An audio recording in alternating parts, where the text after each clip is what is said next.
Timer stop.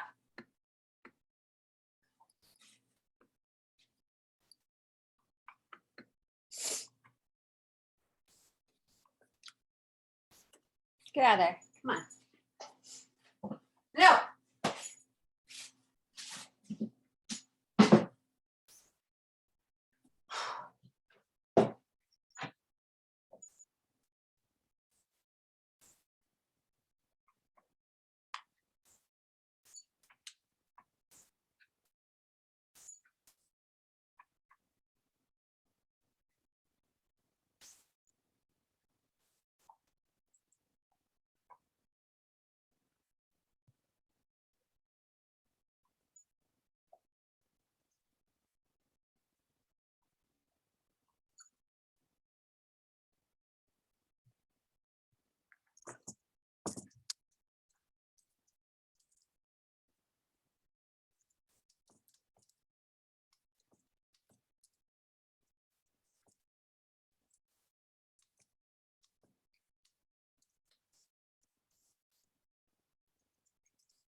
Hi, Kathy.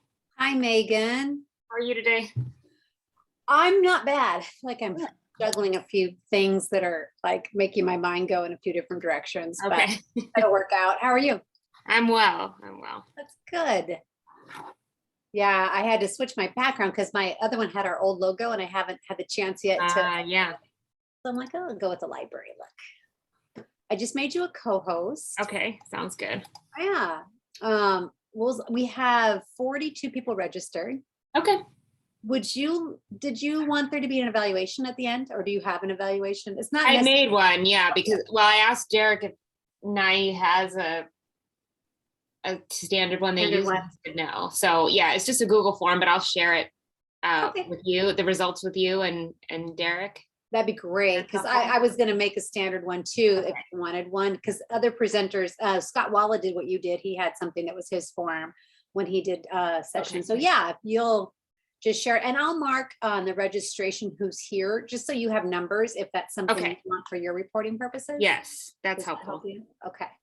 I will do that once you guys get started. And I'll simply just open and thank you and Derek for presenting. Is there anybody else? I don't think so. I need to check with Derek. We talked about maybe doing a breakout room about halfway through when we, Okay. yeah. And we'll just make sure that that's, I mean, I'm happy to set those up too, but Would it be, I can just create them now and then you can just let me know. How many would there be, you think? well, it would people depend on are- how many people show up, but I think probably groups of 4 would be fine. Okay. Just to give people a chance to look at the website and to look at the there's a Google Doc that I'll push out to people too, which has a list of articles in JET that are most relevant to K-12 Okay. educators. And so I have those links ready to go, but I can open rooms just based on how many people are there and just randomly assign. sure. Okay. Sure. But I'll just double check with him that he still wants to do that. Okay. Yeah. So I'll keep track of attendance. I will be prepared to do breakout rooms if you guys prompt me to do so. And we'll create them now, and then I can always add, but cool. Okay, and then I'm gonna share my screen. Okay. I'm just gonna share it throughout and then, but we'll take turns presenting. And you, okay, perfect. And just when I kind of turn things over to you guys, you and Derek, what is the association with the Journal of Economics Teaching? So we're both on the advisory board. That's what I thought. Okay. Yeah.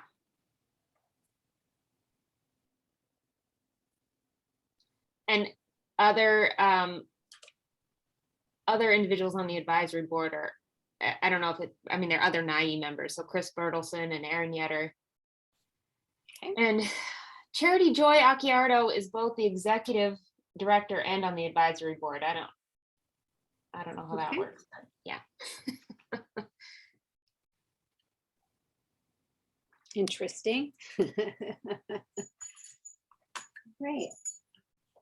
I'm looking forward to seeing what you guys have to present. Yeah, Mary Claire Pete said she had wanted to be here today, but so she's on the board of directors. But she and I were emailing back and forth today, and she says she's not gonna be able to make it, but Okay. I have what she wants to pass on, so.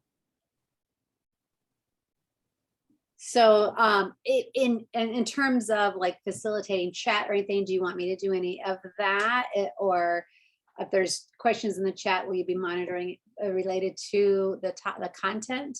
Yeah, I expect so, I'll be trying to, when Derek is presenting, just making sure that I'm kind of ready to advance the slides for him. So feel free to, if there's something in there that we're not responding to, I would say feel free to speak up, or okay. We can always pause after. So we're going to highlight 5 articles. We could always pause after each article and just check.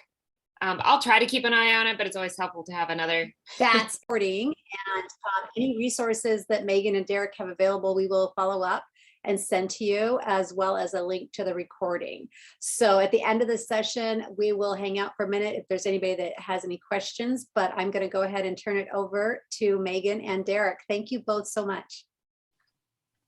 Hi, thank you, Kathy, and it's good to see everybody. Congratulations, Marsha, on winning the lottery to be the next NAEE president after Kim Holder.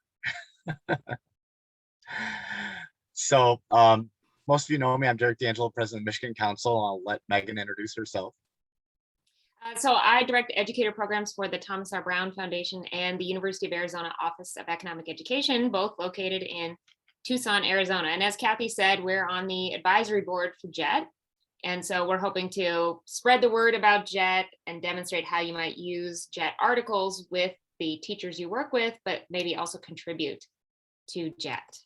So Yeah, here are, oh, I'm sorry, Derek, you wanted to add I was just going to say, one of the things we've talked about recently is we want to integrate those K through 12 teachers experiences, their lessons, their good ideas, and give them a way to get published, give them an outlet. I know, we all have those, half dozen to a dozen just all-star rock star people that this would be a really good fit for, but also the everyday econ teacher can then see some ideas and see some best practices and see some research base. It's really a good, I think, entry level for them to understand a little bit more of the depth really in teaching economics. So building awareness of JET is part of our goal. And as Derek was saying, trying to encourage some of the educators we work with to contribute to JET, but really to point out to some specific articles that are really relevant to K-12 educators.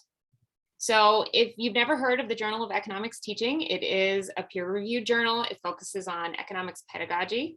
And the goal is to reach educators at all levels. So we're going to highlight an article aimed at elementary instruction today, and then some other articles that would be appropriate, certainly for high school, and maybe some of them for middle school as well. So the journal's been around for a few years. So it started in 2015 with a partnership between Dirk Mateer and the Thomas R. Brown Foundation, where I am, but now it's funded by W.W. Norton and Company, and production resources are provided by the University of Nebraska at Omaha.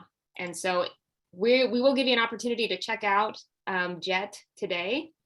The beauty of JET for you and for the educators you work with is that it's available online with no dollar cost. And you can also get updates on, when a new issue drops by following JET on social media. So as someone who spent a long time in the high school classroom, I didn't necessarily think about peer-reviewed journals as really speaking, at least in economics, as speaking to me as a classroom educator working with younger students. But JET certainly speaks to educators across the spectrum. And to date, the contributors have been college level instructors, but again, the goal is to increase the diversity of contributors to JET. But many of the ideas that work in a principles level course at the college can be translated to younger students effectively as well. And as Derek was mentioning, in an effort to bring more voices into JET, the board of directors has added a notes section, teaching notes. And on the website, you can see details about how to submit to the teaching notes section. This is an opportunity for K-12 educators, for example, to submit a unique teaching idea that maybe doesn't follow the typical length and format of a traditional journal article, but still contribute a teaching idea that other educators can benefit from. Derek, did you want to add anything more about the notes section before we start digging into the articles? I think, what we want to make sure that it's accessible, that it's not too heavy of a lift, that it's something that, we want to be able to come alongside a teacher and have it to be not so daunting to get their awesome things published that they're doing.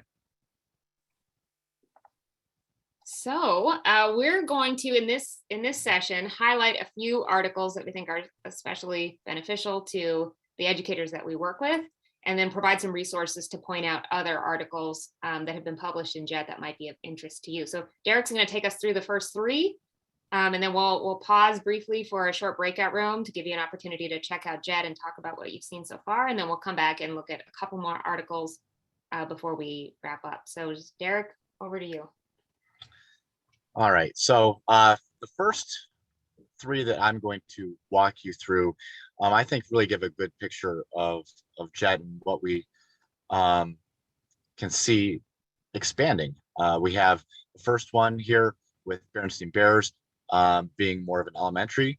We have the second one that we'll be going through, which is superheroes and super economics, talking about how we can use this to connect economics to kids in an accessible way, and just more of a general article. And then very specific, more of implementation into a classroom, with the third one, the I Scream, You Scream, We All Scream for economics, which kind of has a couple lesson plans built in there. So we're going to get into the Berenstein Bears first. A lot of you know Erin Yetter, and she was just elected as at-large representative for NAEE.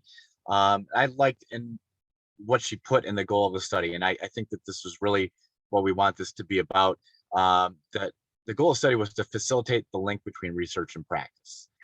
And I think that that's really what a lot of us are passionate about, is making sure that we are helping to facilitate that link, not just research, but also connecting it to practice. And that's what she does very well in this article. So the paper reviews a large selection of Berenstein Bears books, and gives an overview of the series and different examples, and also an example lesson plan targeted grades 1 through 3. Okay, and so I know you guys can perfectly well read the slides as Megan goes along, so I just kind of want to talk through a little bit of the high points of the article. One of the things she starts off with is the research, that even kindergartners can understand the basic economics concepts. Children's literature is best practice, and when we say best practice, we mean for motivating strategy for learning economics, giving real world applications of economics. And also, one of the things I know also well, watching my son in elementary right now, helping to kill two birds with one stone, because the social studies time allotment keeps decreasing. And so this is the way that we can a lot of times get economics in, is through connecting it with the literacy piece. So, obviously teachers need more than just a list. They need the content, support, and structure. And that's one of the things that Erin tries to lay out throughout the piece in JET. And so some of them are a little bit, she talks a little bit about how to count whether or not the economics concept is in the book or not. And some of the ones that are very direct and easy to find about, like money, very directly mentioned, versus maybe some of them have more of an implicit presence, like scarcity or opportunity costs, that might not be, a more direct reference. So she goes through these different common concepts. First one, choices and opportunity costs. Basically, we see in the books the choices and criteria that we use to make those decisions, and evaluation of the cost and benefits in those books. Another one, human capital. Improving human capital or investing in yourself and your human capital. We see those come up in these books, and how that increases productivity and labor market outcomes. With money, earning income, spending that, saving, budgeting, all comes up in a number of them. We'll kind of talk about that in a minute. Some of, I guess, how often these things come up in the whole entire series. And another one, resources, that we see in the books a lot, that the capital, the natural and the human resources, basically the land, labor, and capital, coming up a lot in the series. So out of all of the Berenstein Bears books that were evaluated, about 45%, she said, included economics concepts. And really, Erin talks about how using that, using these Berenstein Bears books to introduce economics provides scaffolding opportunities to build future learning, when you mention opportunity costs maybe later on in curriculum. So, I thought that Erin's article was very good. We don't have a lot of elementary. There's a good list, an alphabetical list here, is you see on the screen, of economics concepts found in selected Berenstein Bears books. They had to be in a reference. She had criteria as to whether or not to count these things. It had to be more than one reference in the book and other criteria, that it wasn't just like, oh, well, it's really loosely connected. No, there was a very much practice, and she goes through and explains how she categorized these. So this is a great place to start with. These are very accessible books in libraries, school libraries, and in many student libraries at home as well. So again, these things shows that connection, facilitates that connection between research and practice. She has a lesson plan in there as well, as to kind of demonstrate how you could use this these books, and it kind of lays the basis for other lessons to be developed off of them. So, you know, if you're maybe looking for a project, I'm thinking like, okay, we have a master teacher series. We need projects for them to do. Well, there you go. For elementary people, you could have them look at Erin's model lesson plan and create some more lesson plans from the other, you know, books that are out there that focus on economics. All right, so we have time. Make sure we have time to get to everyone. Let's get on to the second one, the Super Economics Man Using Superheroes to Teach Economics by Brian O'Rourke. And this is 2017, but it really is a timeless thing. And he kind of focuses on the timelessness of superheroes and using superheroes as examples to teach economics, because they don't really age, and they do kind of go through generations. And so it's a really good example to use in an economics classroom.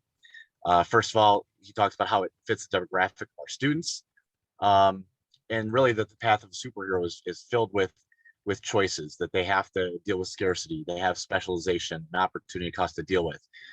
You've got public goods. They're, you know, a lot of times treated that way.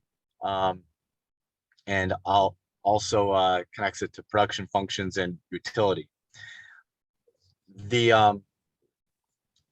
Again, the process of being research-based, it shows up in this article. Talking about the research behind using clips and literature and dystopian novels and cartoons, and the importance to help those, or the research, I'm sorry, behind using those types to use as examples of economics in your classrooms. Obviously, the superhero characters provide familiarity for this generation. There's even a page in the article that categorizes superheroes into what type of superhero they are, which I think is genius, right? So you've got like, oh, these are the alien superheroes, and these are the people that are like it as a result of a experiment that went wrong, or some of them are gods, or some of them it's magic or mutant.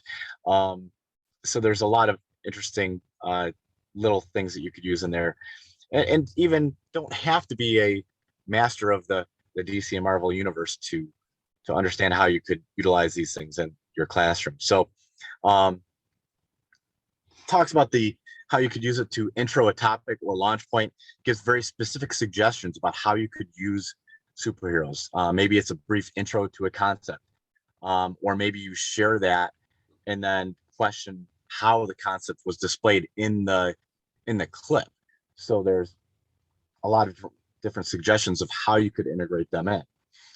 Even suggest maybe watching before class, come to ideas with class the next day of what economics concepts are shown. Maybe there'll be things brought up that you never even had talked about before.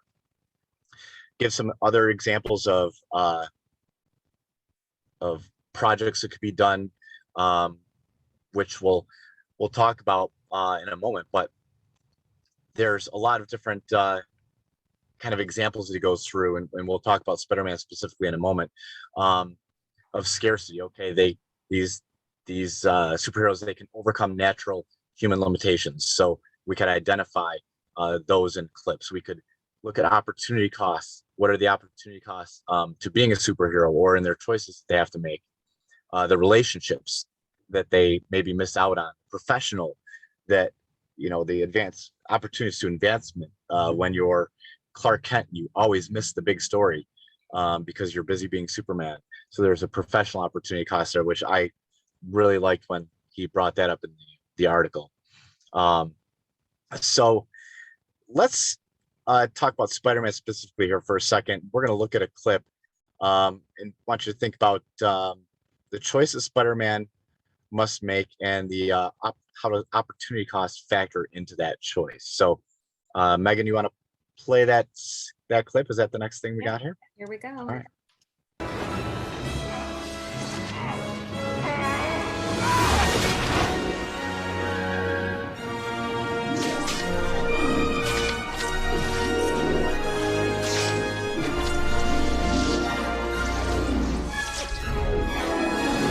Spider-Man! This is why only fools are heroes. Because you never know when some lunatic will come along with the sadistic choice. Let die the woman you love, or suffer the little children.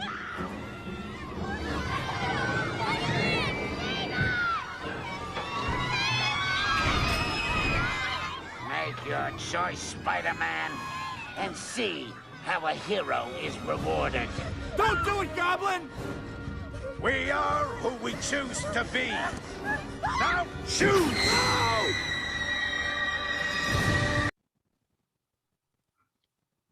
All right. So, obviously, choice and opportunity cost, great examples in that clip that Spider-Man has to face, and usually they, are able to find a way around that to mask that opportunity cost. But even that can be discussed with your students because we all know that it's not real, and maybe they can think of a situation in their life that maybe they were faced with something where they wish they could have been able to find a way around with some superhero powers, the opportunity cost of a decision that they made. Some of the other things that we see, and I'll talk about public goods in one moment, but specialization, all these yes, ultimately he does say both. I didn't want to give it away, Megan, but yeah. So much suspense, we can tell them. The students will leave the students guessing. Okay. And so the specialization, these superheroes have a particular skill. And so you get into forming organizations, right? Because not everybody's like Superman that is kind of off the charts in so many different skills. Aquaman's very good at his specific skill, right? And they all form organizations. So you could even talk about organizations and in that way by bringing together some of these superhero groups that have formed. So public goods and Silver Surfer. One of the things that I think was kind of an interesting point in the article was that the demand for these superheroes services is very inelastic, and that they're essentially providing a public service. What they do is non-excludable, so you can talk about the definition of a public good here. It's non-excludable, not rival, and I even think they discussed it a little bit in the article, but you could even go more in depth with it about how people would take more risks if superheroes were really around, if saving them from anything bad that was going to happen, and the moral hazard that would create. So when they do something, though, it's really a public good. When they save the world and decrease crime, that benefits everybody.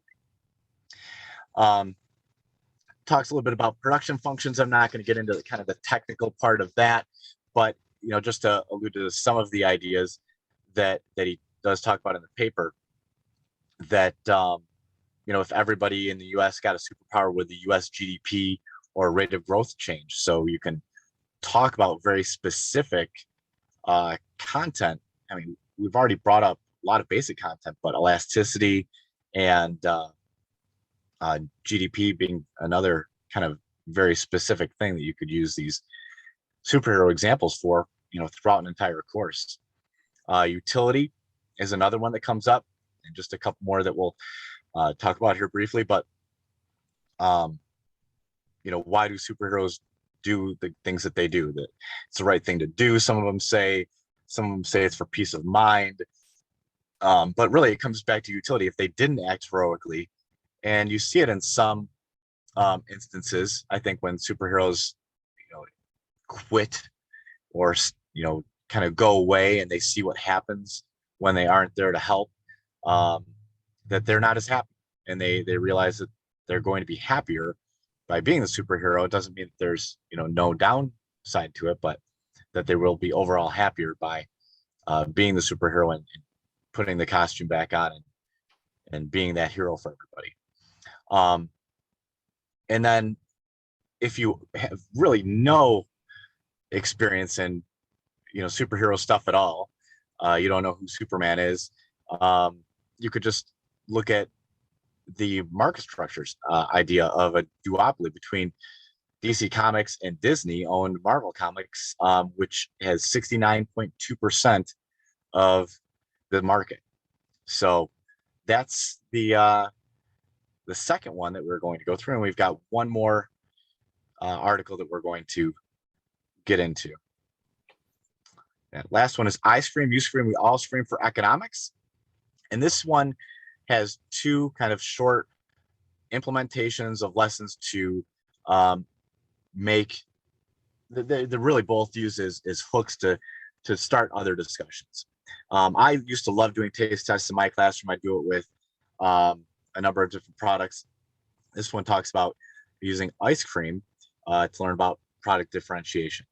So it's really priming people to learn, right? It's not teaching the concept is in some cases. Sometimes it's more of priming that engine. So they're the direct lessons. So the one thing I also wanted to mention that, and I haven't seen this, the ultimate guide to teaching micro and macro that Dirk has, that this is just really a discussion of a couple of different practices they talk about in a bigger book. All right. So that's something I wanted to make sure that was kind of noted there too. And again, just like the other things, talks about begins with a literature review. And these are active participation in both these lessons that he talks about in this article, with this first one being product differentiation. These ice creams differ in flavor. Sometimes they will say that they're all natural or they're premium, or maybe it's just a brand name that you know of, which, some of these brand names are really owned by the same company, and the students don't know those things going in, and those are always good for talking about market structure as well.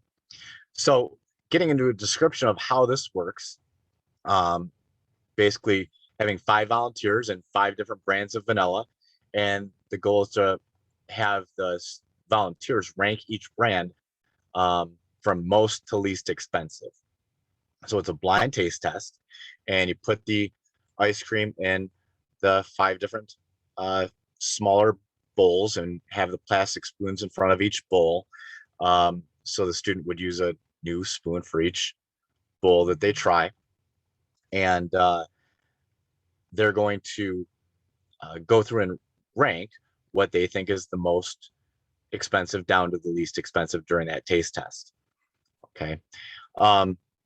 There's monopolistic competition that you could talk about here with that product differentiation that occurs in that structure, and focuses on those key terms. So after the students go through and do their ranking, that you go through a think, pair, share. And both these lessons that we're talking about within this both follow the think, pair, share process. So what they do is talk about the factors that influence their ice cream choices. Is it just familiarity? Is it flavor? Is it suggestions from others? Is it the design of the box? Is it where it's located in the grocery store? Is it at eye level? You can get into a lot of very specific stuff about what impacts their choices. And so then you reveal the cost per gallon. And I thought it was kind of interesting. Haagen-Dazs is 4 times more expensive than the least expensive one. But you go through the process of revealing the student rankings from least to most expensive. And he talks about in the article that nobody's ever gotten it right. We're kind of eliminating them one at a time. Like, okay, who got the, wrong, or who was able to keep it, accurate the longest as you release the answers one by one. So I think there's a little bit of drama in doing it that way by revealing the student rankings from least to most expensive. All right, Megan, do we have one next slide for the ice cream sandwiches?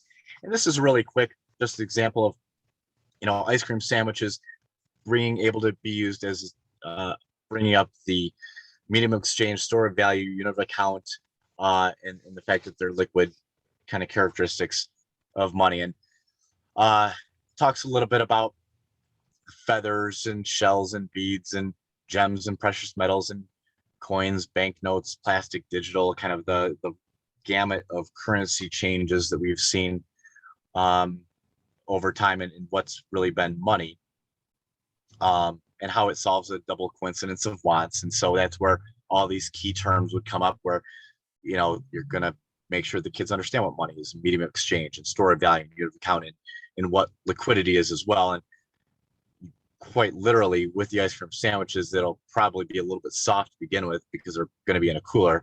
Being a little bit liquid, it should probably be a good discussion of the liquidity component.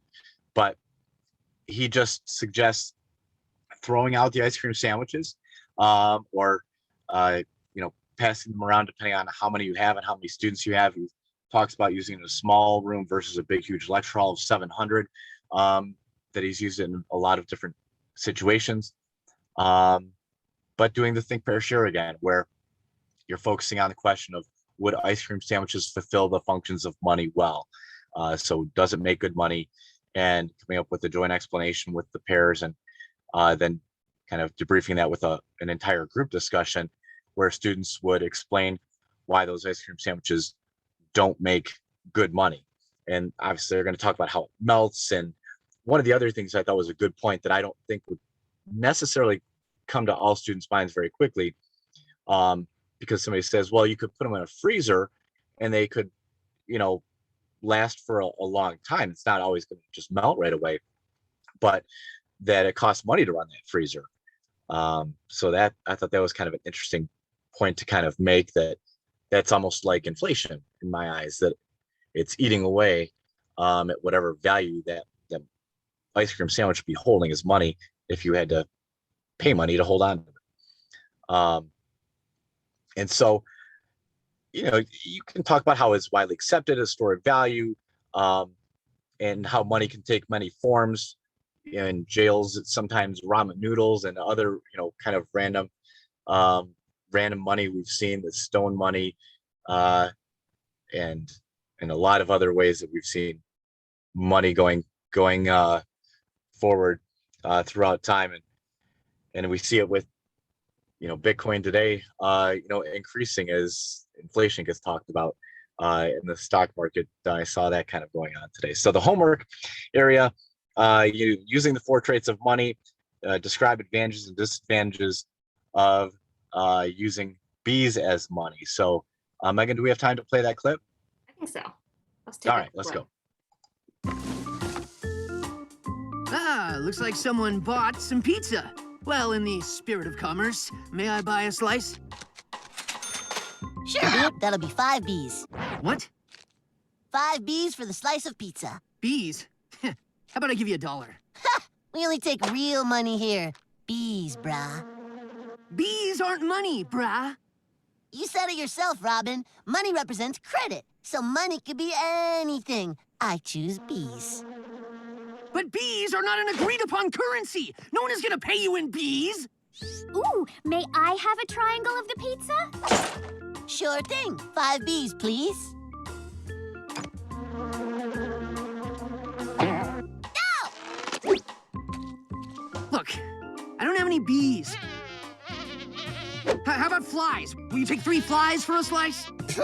3 flies won't buy you anything.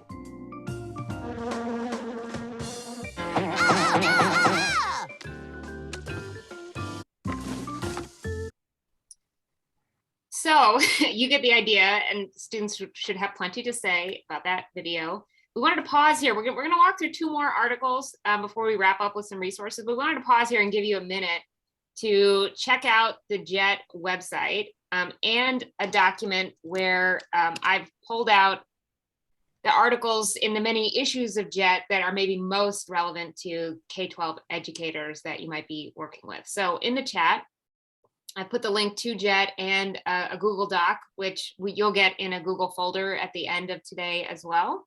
And so maybe just 4 minutes or so in a breakout room to chat about what you've seen so far, and maybe go through that list together as a group and see if there's anything that particularly stands out to you. So Kathy, do you have room set up, or would you like me to? I do. I have 3 rooms. Would you like 4, or they have I think 5 to 6 people in them? It's fine. Okay, so I'm going to go ahead and open them, and you guys can either wait for it to move you or move yourself. And Megan will send a broadcast message with 1 minute left. Yep. Okay, and I did put you and Derek in a room. So here we go. Okay. Thanks, Kathy.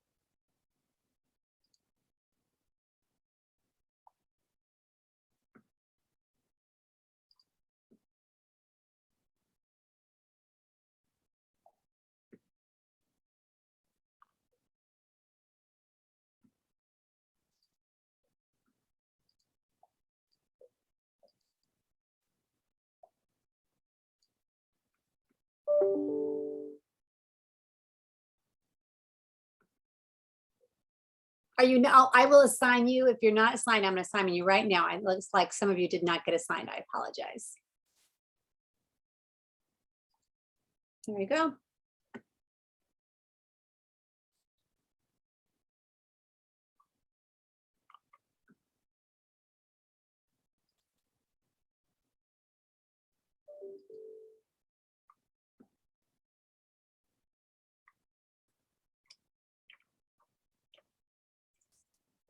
Of course.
Maybe another minute or so, Kathy.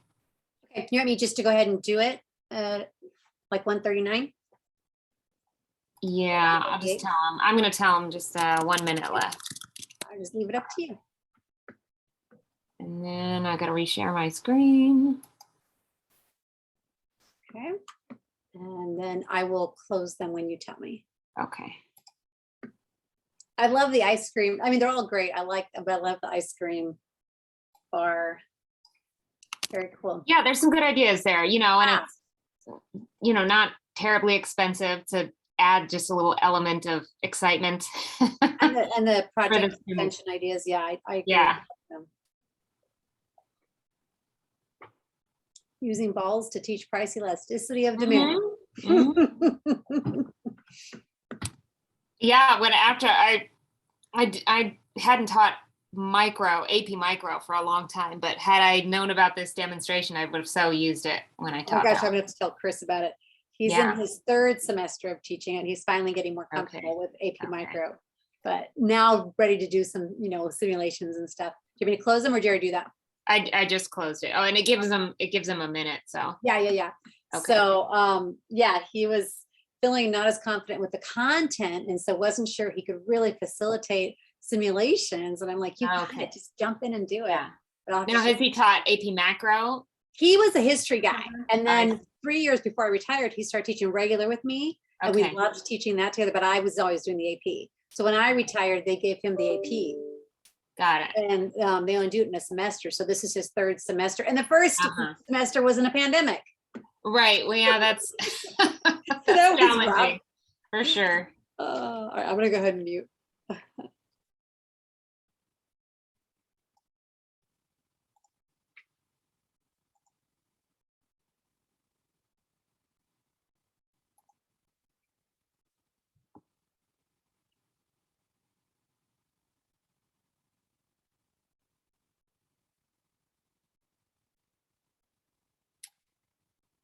So welcome back.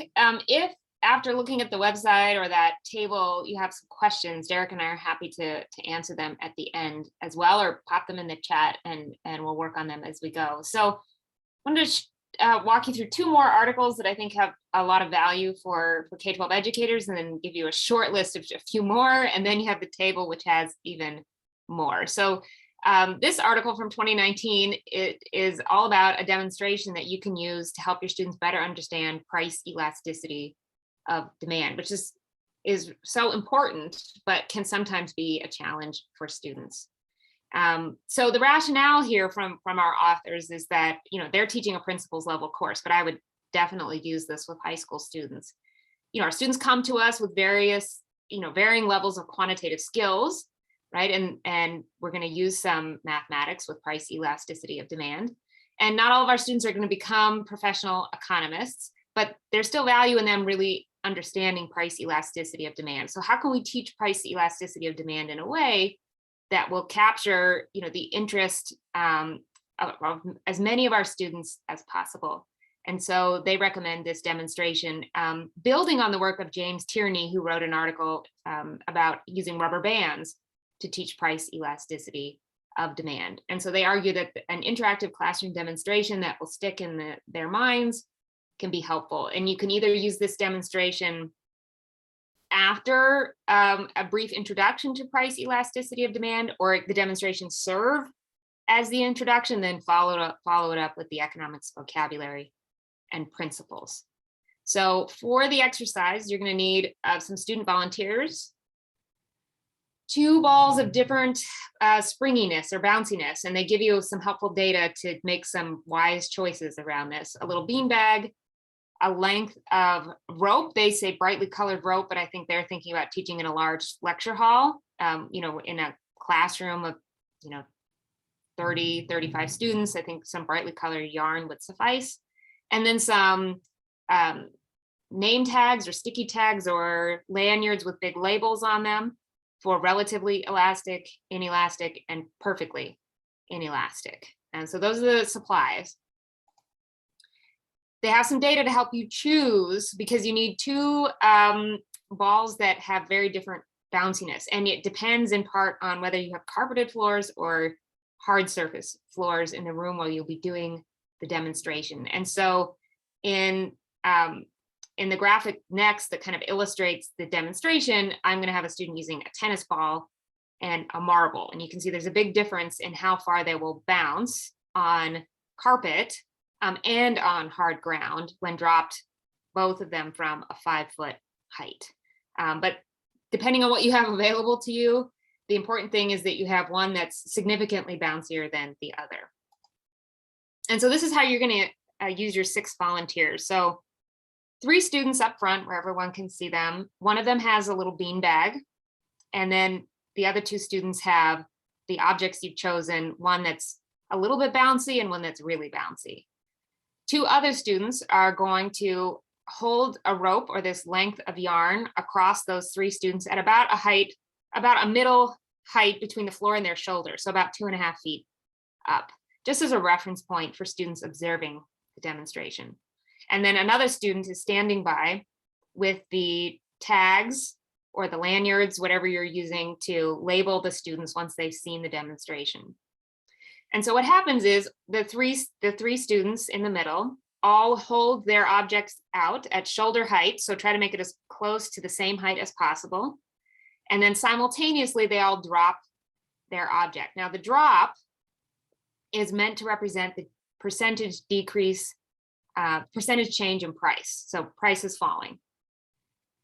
And then they observe what happens, right? What kind of a response occurs relative, after that price change. And so the bounciness is meant to represent the percentage change in quantity demanded that results from a similar price change in these, 3 different products, or the same height of a drop. And so of course the beanbag isn't going to bounce at all, and the marble is going to bounce a little bit, and then the tennis ball is going to be the most responsive. And then the other students observing kind of confer with the student that has the tags about how each student should be labeled. Now, this demonstration assumes students have already been introduced to the terms perfectly inelastic, perfectly elastic, relatively elastic. But you can do it another way if you're using this as this introduction, which I'll explain in a second. So again, just a little bit of the procedure. They're all going to drop their object from the same height. That's the change in price. Observe what happens. That represents the change in quantity demanded. And then you probably have the students, you have them do it all at once, and then again one at a time, and then again all at once, so everyone can see what has happened. And then analyze, the results, right? Why are we labeling this, the person with the beanbag, why are they getting the perfectly inelastic label? And why is the student with the tennis ball getting the relatively elastic label?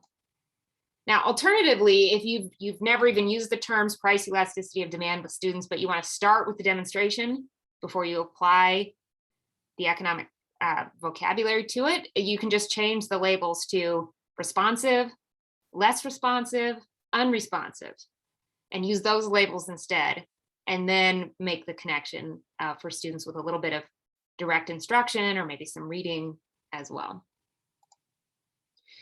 I particularly value this article as well because it includes some data. As a high school teacher, finding specific data that I could use to demonstrate or show different products and price elasticities of demand was a challenge. So he compiled some data from other sources, which of course they credit in this article, that you can use with students. So there's 3 more tables that show different kinds of elasticity of demand, like cross price elasticity of demand. And the article includes 14 multiple choice questions at different levels of Bloom's taxonomy that educators might use in some assessments with students around the demonstration and what they've learned about price elasticity of demand. So lots of goodies, I think, here for educators: a demonstration, some data, and some assessment items too. So lots to like there.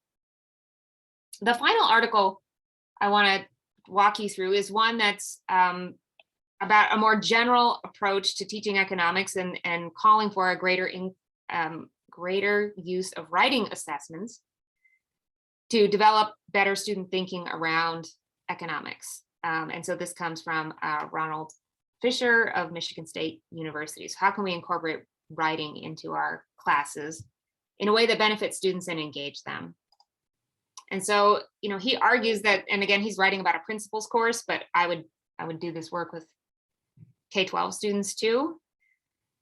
They can benefit from doing some active learning, and that active learning, of course, can happen in the classroom, but also outside the classroom, right? Through gathering data in the real world. And so in his article, he provides kind of an overview of what he's done with students over the years, 2 different writing assignments that ask students to gather information and apply what they've learned in class in a written assessment. So the one that I was most interested in as a classroom teacher is this price variation study and analysis. So he provides a brief description. Students, or maybe you want to have students do this in pairs, they choose a product, a uniform product. So he gives them suggestions about products that have worked well for students in the past, like a 12-pack of Coca-Cola or a Snickers bar, for example, some uniform product. And students hypothesize about what they're going to see in terms of price variation in their local community. Are all stores going to sell that product at exactly the same price, or is there going to be some difference? So they make a hypothesis, and then they go out and actually collect price data from 10 different local retailers. That's the suggestion. Either by in person, visiting these retailers, or looking up prices online, or contacting the seller at the store and asking them what the price is. Then they have to compile their data. So there's an element of displaying data in an organized, meaningful way, and then analyze it. What does this tell us? What variation did I see? How can I use the concepts I've learned in class to explain why this variation exists? And so it's a brief research report, 3 to 4 pages max, that students ultimately produce. And his argument is that this helps our students, one, do economics, do something, go out and actually look for data, analyze the data, use the data to solve a problem or answer a question, but also helps them understand the importance of the assumptions we make, in Econ 101, and the degree to which those play out in the real world. So really getting them thinking. So if you're going to use some of these JET articles with the educators you work with, many of the articles I think are well suited to some, creating some supplementary materials that make them immediately usable for the educators that you work with. So with this article, the author doesn't include like an assignment sheet and a rubric for students and so on, but I created one in the Google folder just following kind of his description of the assignment. But then I know the educators who I share this article with, or these JET materials with, they have something that's immediately usable. They can turn around and gives to students and have a rubric, or at least a starting point. It's editable. They can make it their own, but something that's ready to go. And so there's a rubric. And if they're on a 4-3-2-1 system, they can edit it and so on. The other suggestion he makes is that students write an op-ed, so an opinion piece, short, 500 to 600 words, to incorporate what they've learned about economics, but around a policy and trying to convince an audience. Now, the examples he gives are tied to a class he teaches on the economics of sports. So students write an op-ed about something related to sports, like student athletes should be paid, or ticket prices are too high, or something like that. So he does give some examples and tips that have helped him help students be successful over time with this writing task. Here's another short list of JET articles that would be well suited to the K-12 classroom. In the 5 we demonstrated here, we tried to pick a variety, different ways of approaching economics, different kinds of skills being emphasized. Here's a few more. And the 5 you saw here, plus this list, plus a few more, are all in the table that was linked in the chat earlier and will be in the Google folder that we're going to share. Yeah, so John's suggestion here about, posting the data, the prices in real time with students. Yeah, I think there's a lot of ways you could modify lots of the suggestions here from the JET authors and use them meaningfully with younger students. So that's a great suggestion. So these were our objectives. I hope you are interested in JET, going to check it out. Maybe you've seen something immediately that you might be able to use with your educators, and resources to pass on to them. And maybe thinking about submitting something to JET. So there is a Google folder we've created for the program. So I'm going to put both the link to the resource folder and an evaluation form in the chat. So you'll have today's slides, the 2 little video clips that were suggested in the articles that Derek was walking us through, the editable assignment sheet that goes with this last article I mentioned, and then the table with the links to JET articles and their concepts tied to them. In the evaluation form, you have an option to say, yes, I want to be notified when a new JET issue is available, and you can provide your name and email address. Now that will make your evaluation form no longer anonymous. So if you want to maintain your anonymity, but still want access to, you want to be notified when JET drops a new issue, you can pass that your name and email address on to Derek or to me or Mary Claire Pete. A NAEE member is on the board of directors. Any one of us can help with that. They're working on improving communication with the audience and letting everybody know when a new issue comes out. Because for now, it's just on social media. So in addition to the link in the chat, you can use the QR code here to fill out the evaluation if you want to do that on your phone. But Derek and I are happy to stick around and answer questions or just chat about JET. Otherwise, thank you so much for joining us. We know you have a lot of demands on your time, and we hope you're interested in checking JET out as a result of having joined us.